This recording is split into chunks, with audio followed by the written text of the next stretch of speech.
What's good? My name is Charity Croft. It's Christmas time! But why this time? I mean, I'm sure you already know December 25th has nothing to do with Jesus' birthday. According to the Bible, he was born sometime between spring and early October, but it was absolutely not December 25th. So then what is the reason for the season? Well, I'm glad you asked. It's most likely because in the year 336, the Roman Emperor Constantine was trying to do away with paganism and really make Christianity a thing. Well, at that time, the biggest ancient festival was something called Saturnalia. This was a festival celebrating the god Saturn that lasted a little over a week starting on December 17th. The ancient Romans chose this time to celebrate Saturn because it was during winter solstice, which is when the sun is in a very specific position in the sky.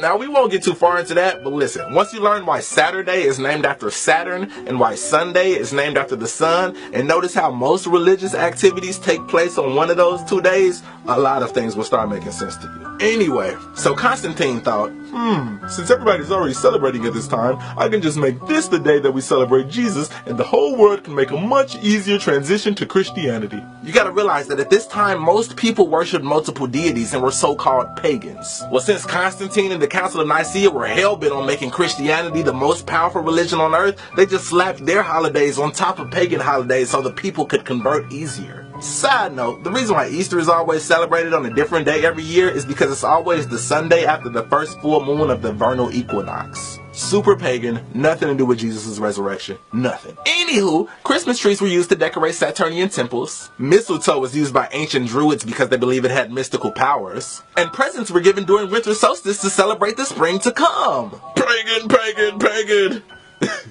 And you ain't even know it. So pagan, in fact, that Christmas was outlawed in the New World when the Puritans first got here because they knew how pagan it was. It didn't become okay till the 1680s when they realized that gift giving could be profitable. Speaking of pagan, what does that word even mean? Like, why do we act like pagan means devil worshiper? The actual definition of pagan is any person holding religious beliefs other than the main world religions. So in other words, anybody who is not Christian or Muslim. Words like that is how Christianity was able to take over the entire planet by creating a bad word for people who didn't convert.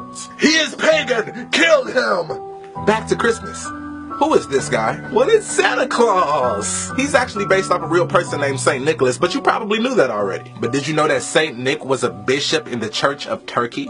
He anonymously gave 3 bags of gold to a poor family, and after that, everybody just made up this legend about anonymous gifts coming from a guy named Saint Nicholas, and Santa Claus was born. And now he lives in the North Pole, even though he's from the Middle East. So that means that originally Santa Claus's gift giving was a noble act of helping the poor. But in the 1800s, companies found that it was far more profitable to make it about little kids, because of course people would buy gifts for kids before they buy them for poor people. And so companies like Macy's started using Santa's name to make Christmas into a corporate capitalist fiasco. But here is the biggest point of this video. In America alone, we spend more than $465 billion on Christmas presents every year. Those are gifts for one day, $465 billion. Well, check this out. According to Charity Water, you can buy a well for $5,000 that will provide water for 250 people for 20 years. And according to Feed the Children, you can buy a meal for 300 people for $120. So if you do the math,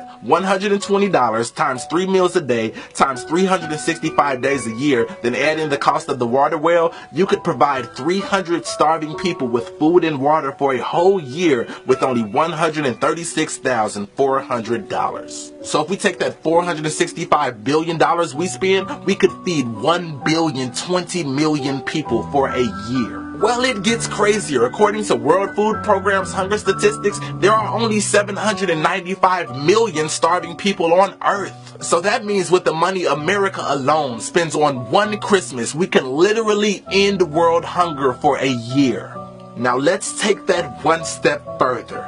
If we just did away with the entire gift-giving part of Christmas, and every year we use the same money that we would have spent on presents to instead feed the poor, there would be no such thing as hunger, and the entire world would have food. Merry Christmas. I love you.